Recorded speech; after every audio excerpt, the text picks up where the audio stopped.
এটা আমার একদমই অন্যরকম একটা ছবি। এটা আমার ওয়েব ফিল্ম। আপনারা জানেন আমি সিনেমার পাশাপাশি ওয়েব ফিল্ম বানাই। এটা তুফানের আগেই আমার নির্মাণ করা এবং আমি চিন্তা করছিলাম যে আসলে আমি এই ছবিটাতে এমন দুজন কাস্টিং করতে চাই যারা একসময়কার অনেক বড় স্টার ছিল, যারা অনেক জনপ্রিয় ছিল, যারা এখনও কাজ করছে। তা আমরা ওই সময়কার একটা জনপ্রিয় জুটিকে নিয়ে কাজ করার চেষ্টা করেছি, ইমন এবং সারিকা।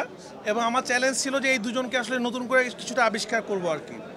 তো যারা তুফান দেখেছেন, যারা মায়া দেখবেন, এটা যদিও ওয়েব ফিল্ম, ছোট আকারে সিনেমা, কিন্তু আমি একটু অন্য ধরনের সিনেমা বানানোর চেষ্টা করেছি। এটা খুবই মানবিক গল্প, একদমই অন্য ধরনের গল্প, এবং যে গল্প দেখলে কখনো আপনি ইমোশনাল হবেন, কখনো আপনি আবেগ প্রমাণিত হবেন, আপনার আশেপাশে অনেক কিছুর সাথে মিল পাবেন এই ছবির গল্প আর কি। তো আমার মনে হয় আপনাদের ছবিটা ভালো লাগবে, কারণ আমার এরকম মাঝে মাঝে অ্যাকশন ছবির পাশাপাশি এরকম মানবিক ছবি বানাতে অনেক ভালো লাগে। তো এই ছবিগুলো আমি ওটিটিতে এক্সপেরিমেন্ট করতে চাই, এবং আমি এতটুকু বলতে পারি আপনারা নতুন একজন ইমনকে পাবেন, নতুন একজন সারিকাকে পাবেন আপনারা ইনশাআল্লাহ।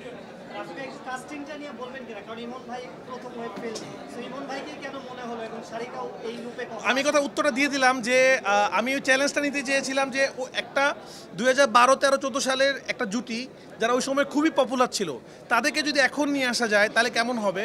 যেহেতু আমাদের গল্পটা ফ্যামিলির গল্প, আপনারা সবাই এখন দেখবেন, তো আমি একটা বিবাহিত নায়ক নায়িকাকে নিতে চেয়েছিলাম আর কি। আমার কাছে মনে হয়েছে যে ফ্যামিলির ইমোশনটা বুঝতে পারবে, এবং আমার কাছে মনে হচ্ছে আমার নিজেরও একটা চ্যালেঞ্জ, কারণ আমি সবার সাথে কাজ করতে চাই।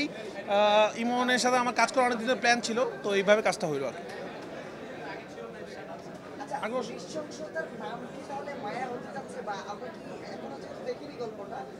না, এই ছবিতে কোনো নৃশংসতা নাই। এটা একদমই আমার অন্য ধরনের প্রজেক্ট।